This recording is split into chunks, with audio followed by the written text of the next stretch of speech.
Hello and welcome to another edition of Trotsky or Bust.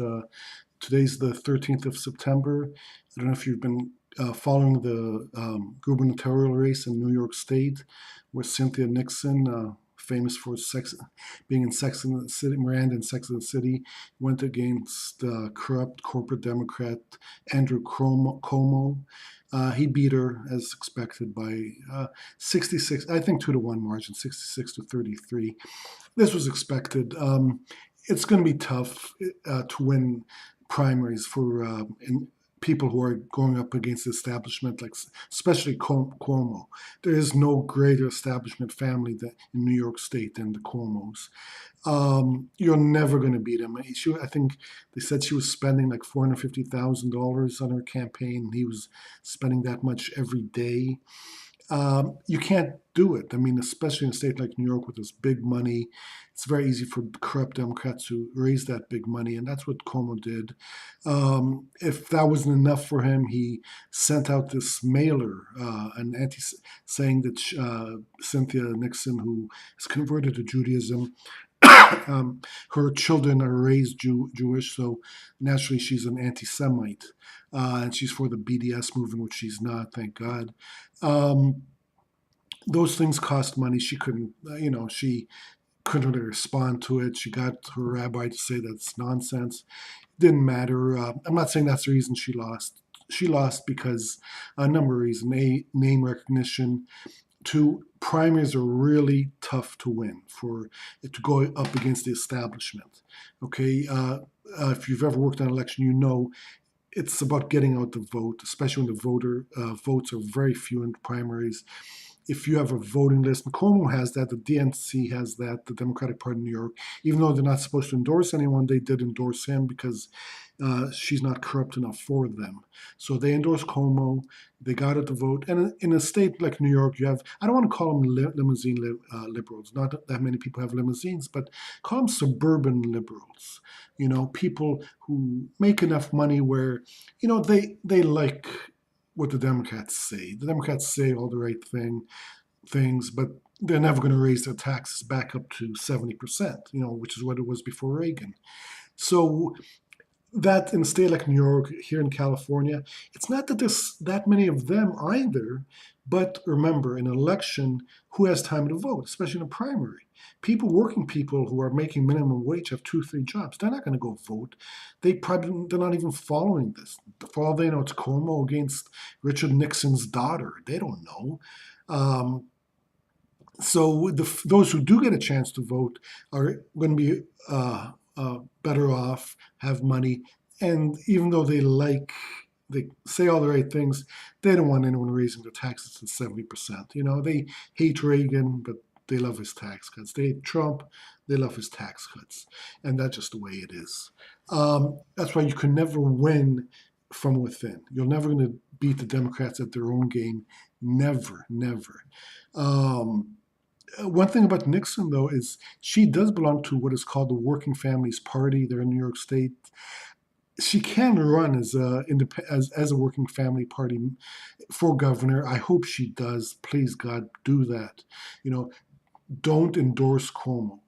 For all I know, she may have already done it. So please don't do that. Just run against him. We need a third party. All this, you're never going to beat the Democrats trying to win primaries from them. It's too hard. And of course, they'll let you have a few, like Alexander Ocasio Cortez, just to pretend that they are more liberal than they really are. They're not. They're not. Nothing's changed. Okay? Democrats just talk the talk before elections, just like Republicans do. Trump talked a very populist talk when he was elected. He said he was not going to raise taxes for the rich. He inferred that he may raise them. He did not. He's just a regular Republican. Tax cuts, deregulation, everything's for the rich. Increased the military budget. The Democrats were happy to support him on that. Deregulate Wall Street. The Democrats were happy to support him there. They didn't vote for tax cuts. They weren't needed. Trust me, had they been needed, they would have voted for Trump's tax cuts. They're fast tracking his judges now. Why not? So we do need a third party. And please, if anybody sees this who knows Cynthia, please, I'm begging you, please run. Please run. We need someone. We need, even if it's a figurehead, it doesn't matter. It's the Ralph Nader model of 2000. The Green Party got 3%, and of course they blame Nader for costing them the election. I mean, it had nothing to do with the fact that Bill Clinton gave us NAFTA or the crime bill or deregulating Wall Street, the repealing Glass-Steagall, deregulating the media. Nothing to do with that. It's Ralph Nader's fault that we got George W. Bush. Um, Okay, so we do need to follow that model. We need to follow it through. I mean, I don't think Nader will run again, and he's not going to run as a Green because the Green Party is, let's say it, it's fucked up. It's not going anywhere. This Workers' Family Party, maybe they're the answer. Any party that represents people. Okay, most Americans see the Democrats and the Republicans the same. If you get a third party, even just make a dent the way Nader did in 2000, except it wasn't followed up on. If Nixon runs as either for governor or even for president, or if maybe Alexander Ocasio-Cortez, Bernie's not going to do it. Bernie is let's say it, Bernie's an independent in name only. In name only, that's all Bernie is. He's not going to save us. He's just another Democrat, and he's always worked with them. I showed an article. Maybe I'll show it underneath here again. Bernie's always been a Democrat. He's an independent name only. Don't hold our breath that he's going to save us. That's about it. There's nothing else.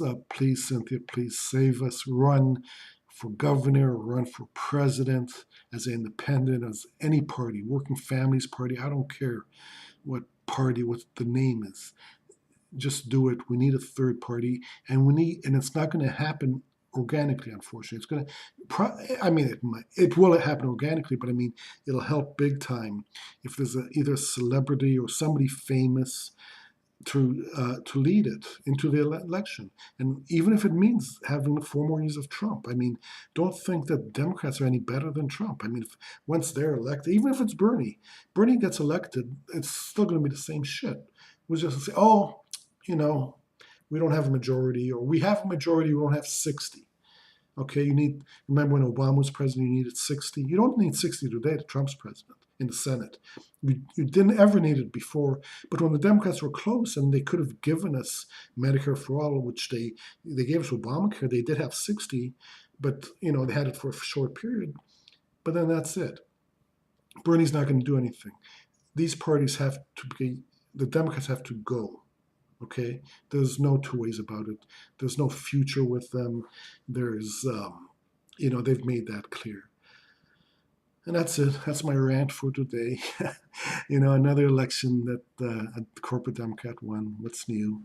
We're going to see a lot more of it in the next 2 years. You're going to talk about the blue wave. There's no wave. There's no red or blue. There's corrupt wave. There always was, always will be. And don't even be happy when the Democrats win. They'll just be there to stop Trump's agenda. Please, please. All right. Please give me a thumbs up, thumbs down, subscribe. And that's it. Thursday, have a good weekend tomorrow. And I'll talk to you later. Trotsky out. Thank you.